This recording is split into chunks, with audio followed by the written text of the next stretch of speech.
Harfuch y la DEA no solo descubrieron un narcolaboratorio, sino una ciudad escondida capaz de llenar 2 continentes de sustancias ilegales.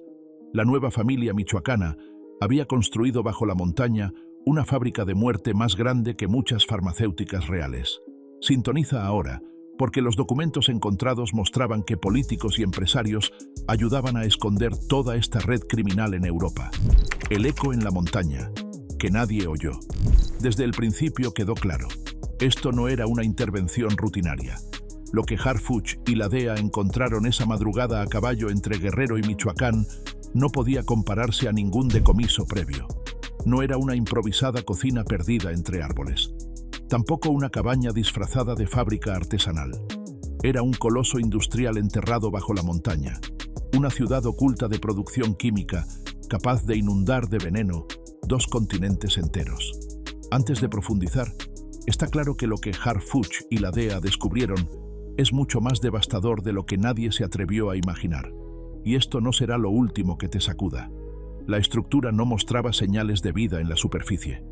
A simple vista, parecía una mina abandonada, una cicatriz olvidada entre piedras agrietadas. Pero al ingresar, todo cambió. Tras una puerta de acero oxidado, se abría una red de túneles interconectados, niveles subterráneos reforzados con concreto y un complejo sistema de ventilación que mantenía el aire en movimiento constante. El corazón del lugar palpitaba con maquinaria alemana de refinamiento, reactores químicos de última generación, ensamblaje automatizado y controles de temperatura que rivalizaban con los de las farmacéuticas más sofisticadas. Allí, apiladas en contenedores de acero inoxidable, reposaban más de 1 tonelada de material cristalizado en estado puro, listo para ser exportado. Pero no era para consumo local. No iba a tiendas pequeñas ni se distribuía en barrios olvidados. Su destino era Houston, Chicago, Nueva York, Roma, Berlín. Era veneno manufacturado para el mundo, cargado de pureza extrema, valorado en más de $500 millones en el mercado negro internacional. Todo había comenzado semanas antes, con un golpe inesperado en Texas. La DEA, asistida por el FBI, interceptó un tráiler refrigerado en una inspección rutinaria en Dallas. Bajo la apariencia de transporte de productos perecederos, el cargamento ocultaba 200 kilogramos de sustancia cristalina de una calidad jamás vista. Al analizarla, surgió algo inquietante. La composición no coincidía con las firmas químicas habituales del Cártel Jalisco Nueva Generación ni del Cártel de Sinaloa. La marca era distinta. Era nueva. 3 líneas cruzadas, sin letras, sin signos identificables. Un lenguaje silencioso, propio de quienes buscan crecer sin levantar sospechas. Inmediatamente, los laboratorios forenses activaron las alarmas. El método de síntesis empleado solo podía lograrse bajo condiciones de laboratorio avanzado. Esto no era obra de improvisados. Era el producto de una infraestructura de ingeniería criminal de alto nivel. Con esos datos en mano, la DEA supo que no podía actuar sola. Necesitaban a alguien que conociera el terreno, que ya estuviera un paso adelante. Alguien como Harfuch, que desde hacía 2 meses tenía su propio operativo en marcha. Sus equipos de inteligencia habían detectado movimientos anómalos en comunidades estratégicas como Coyuca, Cirándaro y Tierra Caliente, compras masivas de precursores, vehículos sin placas, operadores colombianos de perfil bajo, y algo aún más revelador, un silencio antinatural en zonas donde el crimen usualmente mostraba su poder con arrogancia. La operación conjunta fue bautizada como Fase Relámpago, un esquema binacional en 3 etapas: rastreo térmico satelital, inserción de drones de infiltración por rutas montañosas y preparación de un ataque coordinado por aire y tierra. A las 2:11 de aquella madrugada, los primeros helicópteros Black Hawk cortaron el cielo de Michoacán. Simultáneamente, vehículos camuflados avanzaban por brechas imposibles de transitar, salvo por quienes conocían cada piedra del terreno. La coordinación fue impecable. No se activó ni una sola alarma. No hubo disparos preventivos, solo un silencio quirúrgico que anunciaba la tormenta inminente. Cuando los equipos llegaron al objetivo, la magnitud del hallazgo sobrepasó cualquier cálculo previo. Tras cruzar un cañón estrecho donde hasta la señal de radio desaparece, encontraron una entrada sellada con una puerta de acero. No era casualidad. Cada detalle estaba planeado para mantener el secreto a toda costa. Dentro, la escena era casi surreal. 3 niveles de instalaciones subterráneas, cámaras de seguridad internas, una planta eléctrica autónoma, un sistema de ventilación diseñado para soportar la operación continua durante semanas sin contacto exterior. Y junto a todo ello, el hallazgo más inquietante: precursores suficientes para sintetizar al menos 4 toneladas más de material.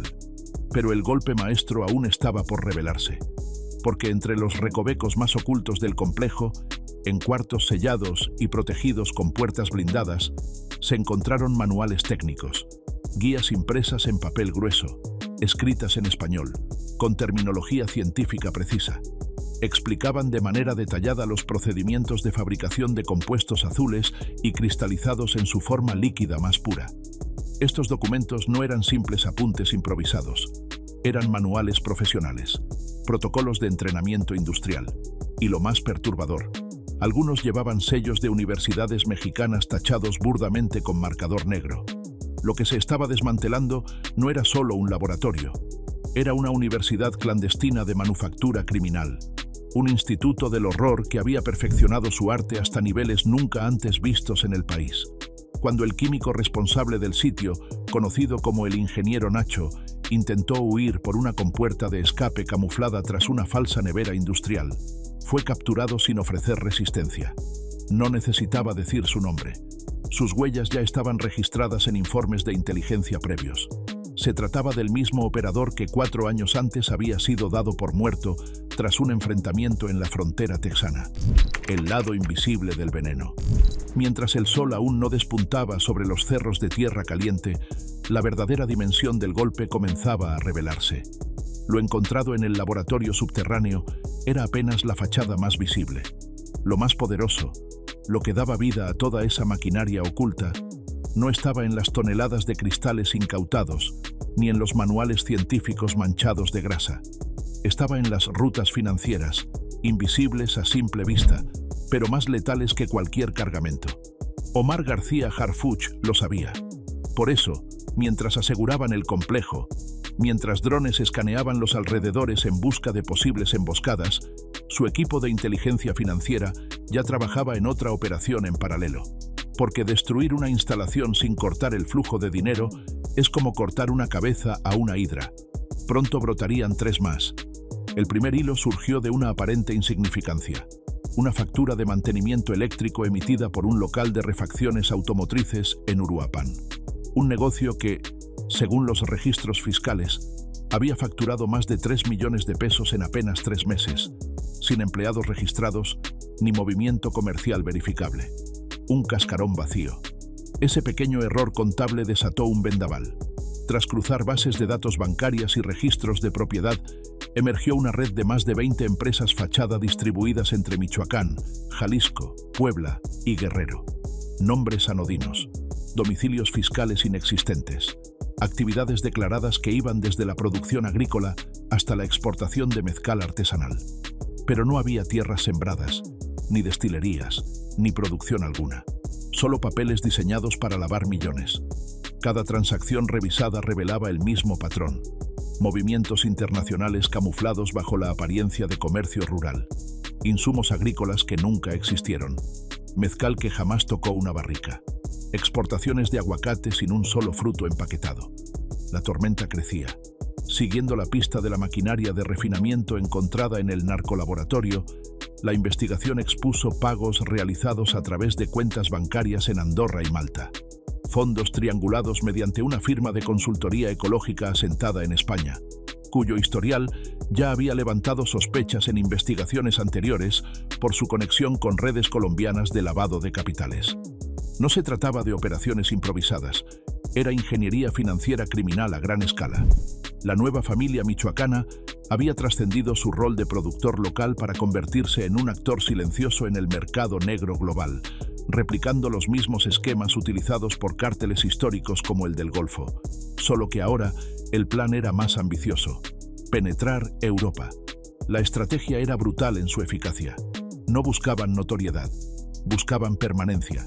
Exportaban compuestos químicos bajo la fachada de suplementos nutricionales, productos veterinarios y fertilizantes certificados como orgánicos. Infiltraban mercados legales bajo máscaras legítimas, borrando las líneas entre el comercio permitido y el crimen. Detrás de cada transferencia descubierta había una firma, un notario complaciente, un funcionario corrompido.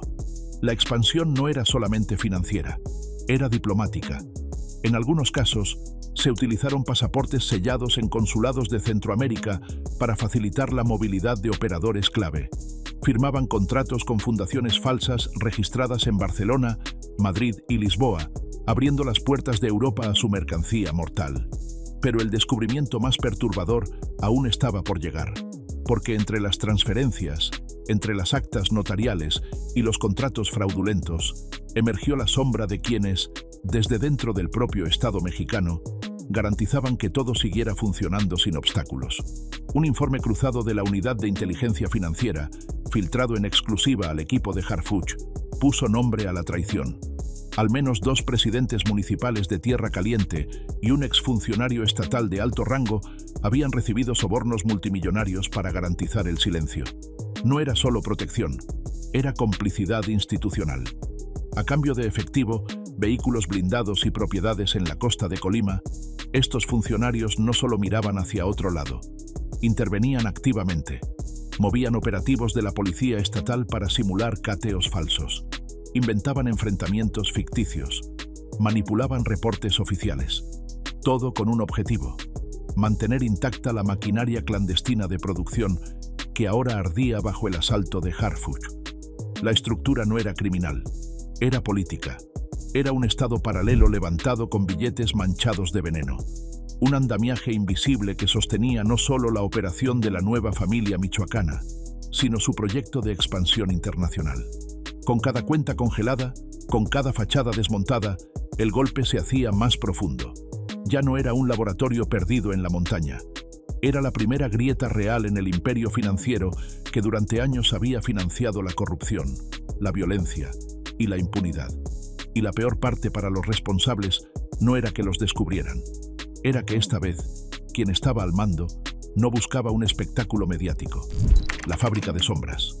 Mientras los reflectores internacionales apenas comenzaban a girar hacia la Operación Relámpago, los hallazgos en el subsuelo de Guerrero revelaban algo más brutal que cualquier decomiso previo.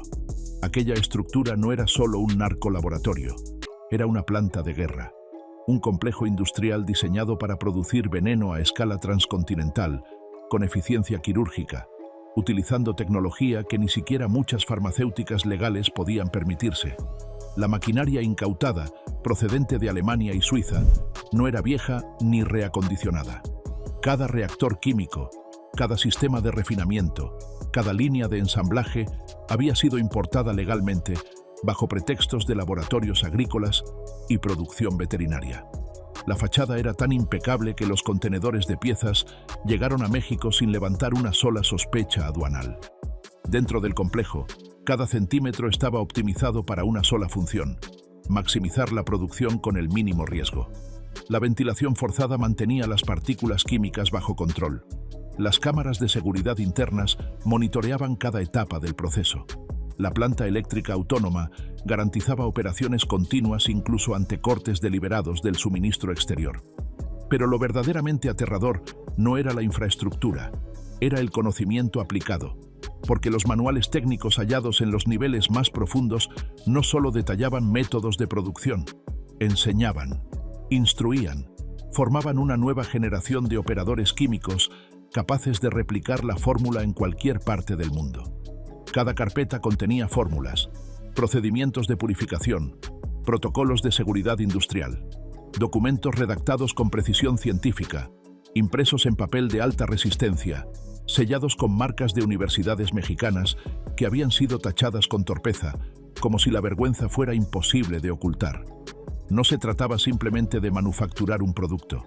Se trataba de multiplicar su capacidad de reproducción como un virus. Cada operador formado en aquel infierno de concreto podía convertirse en la semilla de una nueva instalación en cualquier rincón del planeta. El hallazgo más escalofriante fue un manual completo dedicado a la producción de cristal líquido, una variante de composición aún más adictiva, de pureza extrema, imposible de rastrear mediante métodos tradicionales de análisis químico en aduanas. Era el santo grial de la nueva familia michoacana. El producto destinado a inundar Europa con una mercancía más letal, más adictiva y más rentable que cualquier sustancia anterior. Aquello no era un laboratorio, era un centro de reproducción de catástrofes. Mientras los agentes documentaban cada rincón del complejo, en otro flanco se desarrollaba una caza aún más peligrosa, porque si un lugar como ese existía, no podía operar en aislamiento total. Debía haber redes logísticas, transportistas especializados, rutas blindadas.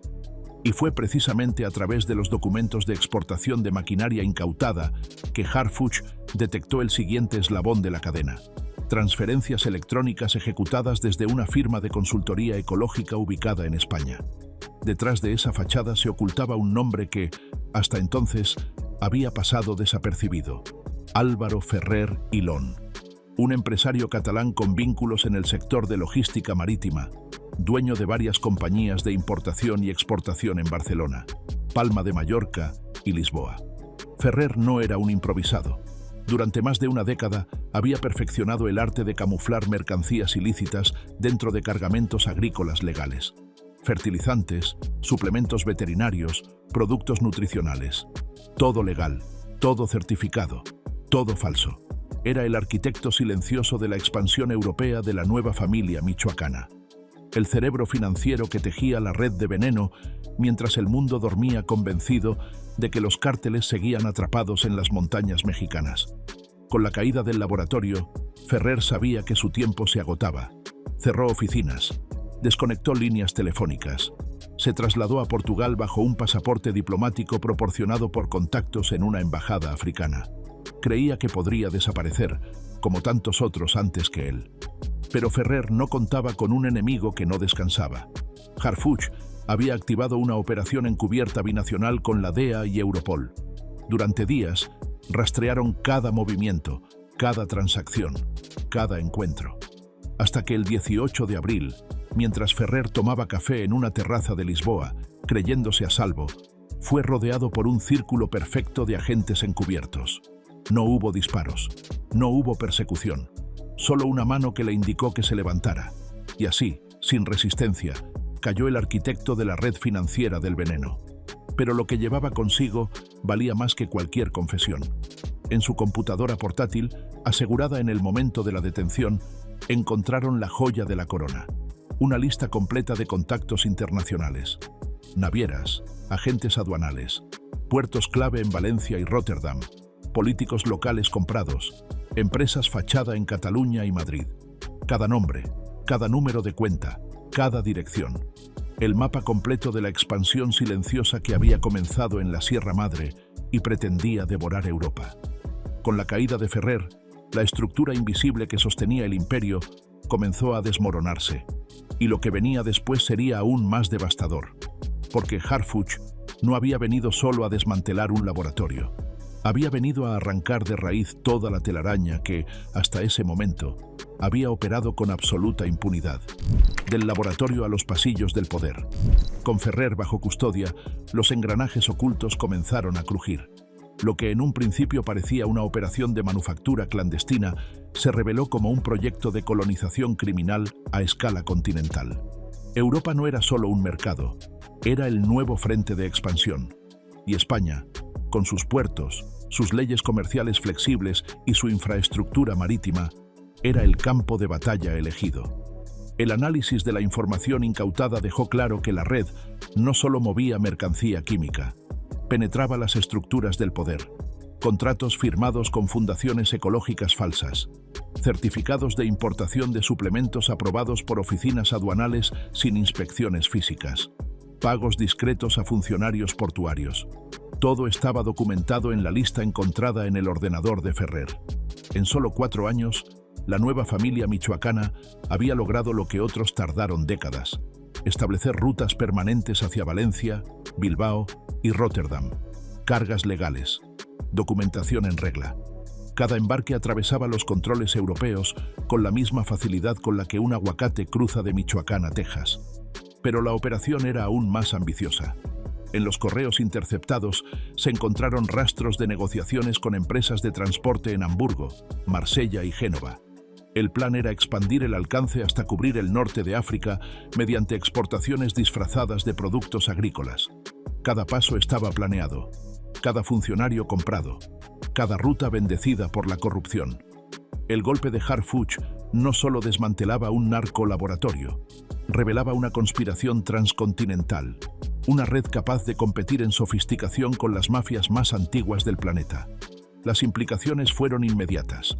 La Europol organizó una mesa de crisis urgente. Se emitieron fichas rojas contra empresarios catalanes y operadores logísticos italianos. Gobiernos europeos que durante años habían negado la presencia real de cárteles mexicanos en sus territorios, ahora no podían ocultar la evidencia. España, hasta ese momento un espectador pasivo, tuvo que actuar.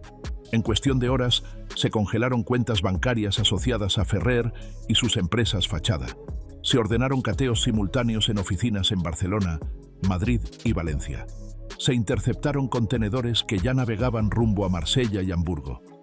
Lo más devastador para la nueva familia michoacana fue perder su red diplomática encubierta. Los pasaportes sellados en consulados africanos fueron rastreados. Los contratos de fundaciones fueron anulados. El manto de protección que les permitía moverse entre países cayó como un castillo de naipes. Pero Harfuch no estaba satisfecho, porque sabía que en el corazón de toda expansión internacional siempre hay un nodo interno que sostiene la estructura, un traidor vestido de autoridad.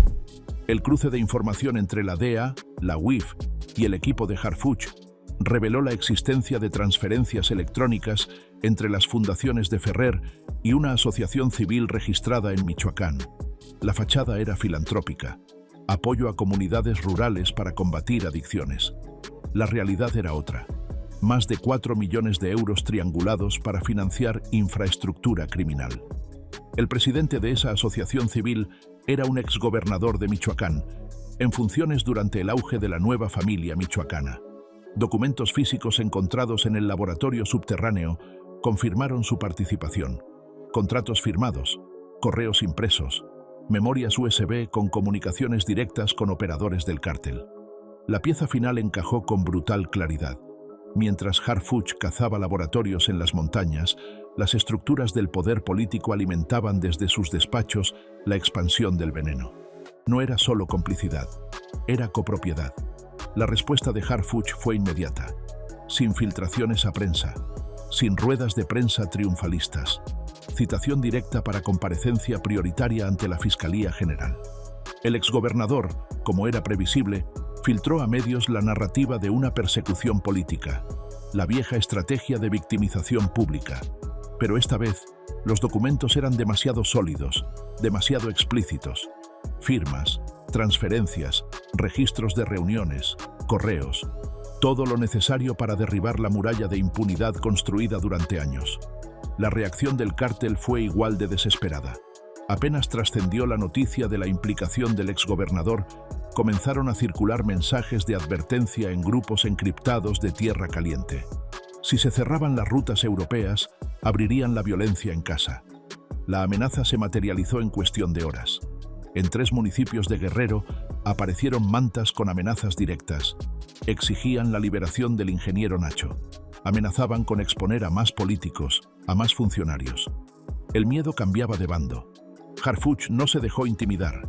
Activó protocolos de seguridad reforzados en zonas escolares, hospitales rurales y sedes gubernamentales. Al mismo tiempo, ordenó vigilancia intensiva sobre una docena de exfuncionarios cuyos nombres aparecían en las comunicaciones interceptadas. No era una reacción impulsiva, era una operación quirúrgica, un desmantelamiento sistemático del andamiaje político, financiero y logístico que durante años había permitido la expansión del veneno sin control. Cada paso avanzaba como una tenaza cerrándose, cada nombre identificado, cada cuenta congelada, cada fachada destruida. Por primera vez en más de 2 décadas, la nueva familia michoacana no solo perdía un laboratorio, perdía su plataforma global, perdía sus alianzas invisibles, perdía su red de protección política. Y todo, en un golpe silencioso, ejecutado con la precisión de quien entiende que en la verdadera guerra contra el crimen organizado, el enemigo no siempre se viste de sicario. A veces lleva corbata, despacho oficial y un discurso de filantropía. El día en que el veneno perdió su voz. El verdadero golpe no fue la caída del laboratorio oculto bajo la montaña, ni la captura del ingeniero Nacho. Tampoco fue la detención del empresario Ferrer en Lisboa, ni las cuentas congeladas en media Europa. El verdadero golpe, el que selló el destino de la nueva familia michoacana, ocurrió en los días posteriores, lejos de las montañas y las zonas rurales, en los pasillos silenciosos del poder. Con la información asegurada en la Operación Relámpago, la unidad de inteligencia financiera activó una ofensiva coordinada como jamás se había visto. No era una operación de fuerza bruta. Era una operación diseñada para colapsar la respiración misma del imperio criminal. La estrategia era quirúrgica: identificar cada empresa fachada, trazar cada ruta de transferencia, congelar cada cuenta antes de que los operadores pudieran mover un solo peso. En menos de 72 horas, el equipo de Harfuch había bloqueado más de 120 cuentas bancarias en México, Andorra, Malta y España. No quedaba espacio para reagruparse. Cada movimiento financiero se convertía en una trampa.